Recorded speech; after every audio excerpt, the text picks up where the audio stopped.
আজকে আমি যে বিষয়টা নিয়ে আলোচনা করব সেটা হচ্ছে যে আমরা আমাদের লাইফটাকে কিভাবে সাজাবো। তো লাইফটা সাজানোর ক্ষেত্রে প্রকৃতির কিছু নিয়ম আছে। এই প্রকৃতির যে নিয়মটা এটা আমাদের মানতে হবে। যেমন প্রকৃতিতে আপনি যেহেতু আছেন, আপনি প্রকৃতির একটা অংশ। সুতরাং আপনি যদি পৃথিবী থেকে চলে যান, প্রকৃতির কোনো যায় আসে না। সুতরাং পৃথিবীতে আপনার টিকে থাকাটা যতটুকু জরুরি ততটুকুই আপনাকে মেনে নিতে হবে। আপনাকে একসময় চলে যেতে হবে, এটাই প্রকৃতির নিয়ম। সুতরাং আমরা প্রকৃতির বিরুদ্ধে যাব না, আমরা হচ্ছে প্রকৃতির সাথে থেকেই যতটুকু সম্ভব অ্যাডজাস্ট করে চলার চেষ্টা করব। আমরা যদি প্রকৃতির বাইরে থেকে অবাস্তব জিনিসগুলোকে বেশি ফোকাস করে চলি, তাহলে দেখা যাবে যে আমরা আমাদের লাইফে ভালো থাকতে পারবো না। সুতরাং প্রকৃতির নিয়ম মেনে আমাদের চলতে হবে। দেন হচ্ছে যে স্পিরিচুয়ালিটি। স্পিরিচুয়ালিটির ক্ষেত্রে দুইটি জিনিস খুবই গুরুত্বপূর্ণ।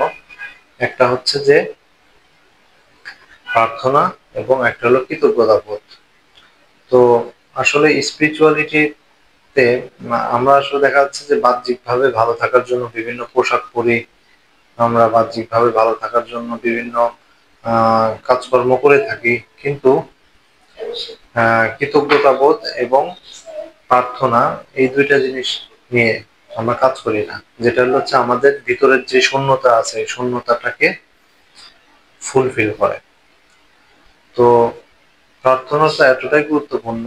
প্রার্থনার মধ্যে আপনার জিকির পড়ে, প্রার্থনার মধ্যে আপনি হচ্ছে ইস্তেগফার করা, প্রার্থনার মধ্যে নিজেকে আমি যেন মৃত্যুর আগ পর্যন্ত ভালো থাকতে পারি, আমার জন্য ধৈর্যশীল হইতে পারি, এইভাবে প্রার্থনা করা। তো এই জিনিসগুলো ইম্পর্টেন্ট। আপনার যখন ভিতরে কোনো খারাপ চিন্তা আসবে, সাথে সাথে আপনি যদি ইস্তেগফার করেন, তাহলে দেখবেন যে আপনার খারাপ চিন্তাটা আর করতে পারবেন না, সবসময় ভালো চিন্তাটা আসবে। আপনি যদি সবসময় আল্লাহকে স্মরণ করেন, তাহলে দেখা যাবে যে আপনার ভিতরে সবসময় ভালো ভালো কাজগুলো হবে।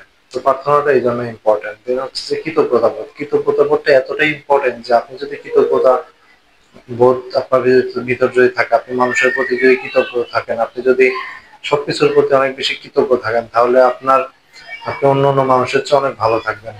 আপনার প্রোডাক্টিভিটি লেভেল বেড়ে যাবে, আপনার দুশ্চিন্তা, আপনার ভয়, আপনার কষ্ট, এই জিনিসগুলো কমে যাবে। আপনি মানসিকভাবে অটোমেটিক ভালো থাকবেন। এবং একটা স্টুডেন্ট, সে যদি অনেক বেশি কৃতজ্ঞ থাকে, তো দেখা যায় যে সেই স্টুডেন্ট পড়াশোনাতেও অনেক ভালো করতে পারে। তো এই জিনিসটা খুবই ইম্পর্টেন্ট। তো কৃতজ্ঞতা বোধটা খুবই ইম্পর্টেন্ট, এটা হচ্ছে একটা ইনার বুস্ট হিসাবে কাজ করে। দেন হচ্ছে ড্রিম। ড্রিম হচ্ছে যে আমাদের হচ্ছে আহ স্বপ্ন দেখতে হবে। স্বপ্ন স্বপ্ন আমাদের সবসময় দেখতে হবে, স্বপ্নের কোনো বয়স নাই। তো আমরা যদি স্বপ্ন যদি দেখতে পারি, তাহলে দেখা যাবে যে আমরা লাইফ অনেক ভালো কিছু করতে পারবো। তো স্বপ্নের ক্ষেত্রে আহ আপনার একটা পার্সোনাল স্বপ্ন থাকবে, আপনার পরিবারের প্রতি একটা স্বপ্ন থাকবে, আপনার সমাজের প্রতি একটা স্বপ্ন থাকবে, আপনার ধর্মীয় স্বপ্ন থাকবে। তো পার্সোনাল স্বপ্নের মধ্যে আপনি পার্সোনালি আপনি নিজেকে কোন কোন জায়গাগুলোতে উইকনেস আছে সেগুলোতে আপনি ডেভেলপ করতে পারেন, এটা হচ্ছে আপনার পার্সোনাল স্বপ্ন। স্বপ্নকে আমরা কয়েক ভাগে ভাগ করতে পারি। একটা হচ্ছে শর্ট টাইম, একটা হলো মিড টার্ম, একটা লং টার্ম। তো শর্ট টার্ম স্বপ্ন আমরা কিভাবে দেখতে পারি? শর্ট টার্ম বলতে আমি হচ্ছে আগামী 2 মাসে আমি হচ্ছে এই কাজগুলো করতে চাই, এটা হচ্ছে শর্ট টার্ম স্বপ্ন। দেন হচ্ছে যে মিড টার্ম স্বপ্ন হচ্ছে যে আমি আগামী 2 বছরে একটা ব্যবসাকে সুন্দরভাবে দাঁড় করাই, যেটা হচ্ছে মিড টার্ম স্বপ্ন। আর লং টার্ম স্বপ্ন হলো যে আপনি আগামী 5 বছরে আপনি হচ্ছে একটা মসজিদ বা একটা মাদ্রাসা এরকম কিছু তৈরি করতে চান, এটা হচ্ছে লং টার্ম স্বপ্ন। বা একটা প্রতিষ্ঠান তৈরি করতে চান। সুতরাং স্বপ্নকে আমরা এইভাবে ডিফাইন করতে পারি।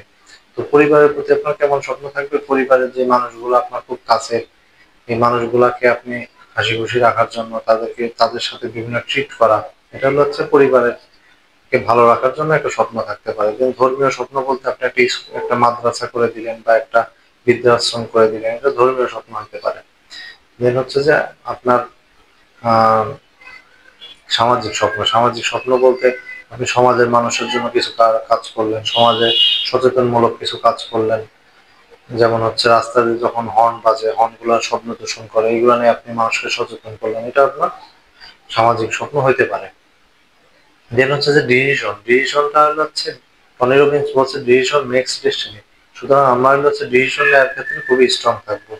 আমরা যে ডিসিশন গুলা নিই, এই ডিসিশন গুলাকে অবশ্যই ম্যাচিউর ভাবে নিতে হবে। ডিসিশন আমরা দুই ভাবে নিই, একটা হচ্ছে যে ইমোশনালি নিই, আর একটা হচ্ছে লজিক্যালি ডিসিশন নিই। ইমোশনালি যে ডিসিশন গুলো আমরা নিই সেগুলোর মাধ্যমে আমরা হলো সবসময় ভুল পথে আগে, আর লজিক্যালি ডিসিশন নিলে আমরা দেখা যায় সঠিকটা পাই। সুতরাং হচ্ছে ইমোশনালি এবং লজিক্যালি দুইটা সমন্বয়ে আমাদের ডিসিশন নেওয়ার চেষ্টা করতে হবে, তাহলে আমরা ভালোভাবে সিদ্ধান্ত মেক করতে পারবো। দেন হচ্ছে যে রিলেশনশিপ হচ্ছে এমন একটা ইম্পর্টেন্ট, রিলেশনশিপটাকে এত বেশি গুরুত্ব দেওয়া হয়েছে যে আপনি যদি রিলেশনশিপটাকে মেনটেন করতে পারেন তাহলে আপনি অন্য মানুষের চেয়ে অনেক বেশি সুখী থাকবেন। তো রিলেশনশিপের যে জায়গাটা, এটাকে অনেক বেশি রেসপেক্ট করতে হবে। রিলেশনশিপের যে মানুষগুলো আমাদের, আল্লাহ তাআলা হচ্ছে আমাদের রিলেশনশিপে মাত্র 5-6 জন মানুষ রাখছে যারা আমাদের খুব ক্লোজ থাকে, আমরা যে কোনো বিপদে পড়লে তারা এগিয়ে আসে। সুতরাং এই মানুষগুলাকে ভালো রাখাটা আমাদের দায়িত্ব। তো দেখা যাচ্ছে যে অনেক সময় এদের সাথে আমাদের কথা কাটাকাটি হয়, মন কালাকালি হয়, একটু জমির জন্য অনেক তর্ক বিতর্ক হয়, মারামারি হয়, খুন পর্যন্ত হয়ে যায়। তাহলে এই জিনিসগুলো আমরা অ্যাভয়েড করার চেষ্টা করবো। আমরা শুকরিয়া করব আল্লাহ তাআলা যে আমাদের রিলেশনশিপের জন্য বাবা মা, ভাই বোন, স্ত্রী, সন্তান এদেরকে দিছে, এদের নিয়ে আমরা খুশি থাকার চেষ্টা করব। দেন হচ্ছে যে ফরগিভ এন্ড ফরগেট। আমরা হচ্ছে কেউ যদি আমাদের সাথে কোনো খারাপ আচরণ করে থাকে বা আমার সাথে কোনো খারাপ বিহেভ করে থাকে, তাদেরকে আমরা ফরগিভ করে দিব এবং আমরা সেটা ভুলে যাওয়ার চেষ্টা করব। আমরা হচ্ছে এগুলো মনে রাখলে এটা আমাদের বোঝা হিসাবে আমাদের ব্রেনে থেকে যায়। সুতরাং এটাকে আমরা অ্যাভয়েড করার চেষ্টা করব। দেন হচ্ছে যে অ্যাকসেপ্টেন্স। আমাদের আল্লাহ যা কিছু দিছে সবকিছুকে গ্রহণ করতে হবে। সবকিছু আল্লাহ আমাদের হচ্ছে বেঁচে থাকার জন্য আলো বাতাস দিছে, আল্লাহ আমাদের কষ্ট দিছে, আল্লাহ আমাদের সুখ দিছে, আল্লাহ আমাদের যখন যাই দেয়, আমাদের যা কিছু দিছে তাতে আমি পরিপূর্ণ, এই জিনিসটাকে আমাদের অনেক বেশি ফিল করতে হবে, এটাকে অ্যাকসেপ্টেন্স করতে হবে। আমরা যত বেশি এগুলাকে গ্রহণ করব আমরা তত বেশি আল্লাহর ব্লেসিং গুলা দেখতে পাবো। সুতরাং এই জিনিসটা আমাদের অনেক বেশি ফিল করার চেষ্টা করতে হবে। এই জিনিসগুলো আমরা যত বেশি ফিল করবো তত বেশি আমরা ভালো থাকতে পারবো। দেন হচ্ছে ডেথ। আল্লাহ সব মানুষের জন্যই হচ্ছে মৃত্যু নির্ধারিত, যেহেতু মৃত্যু নির্ধারিত বলে আমরা জীবনের সুখটা খুঁজে পাই। মৃত্যু যদি না থাকতো আমরা জীবনের পর সুখ পাইতাম না। সুতরাং এটা একটা ডেস্টিনেশন আছে বলে আমরা সুখটাকে ফিল করতে পারি। সুতরাং মৃত্যুর জন্য আমাদের প্রস্তুত থাকতে হবে। মৃত্যুর জন্য আল্লাহ যেহেতু মৃত্যু নির্ধারণ করে রাখছে, সুতরাং আমাদের জীবনটাকে এত সুন্দরভাবে সাজাইতে হবে যেন আমরা মৃত্যুর সময় আমাদের যেন মনে না হয় আর কয়েকদিন আমরা বেঁচে থাকলে ভালো হইতো, এই জিনিসগুলো যেন আমাদের চিন্তায় না আসে।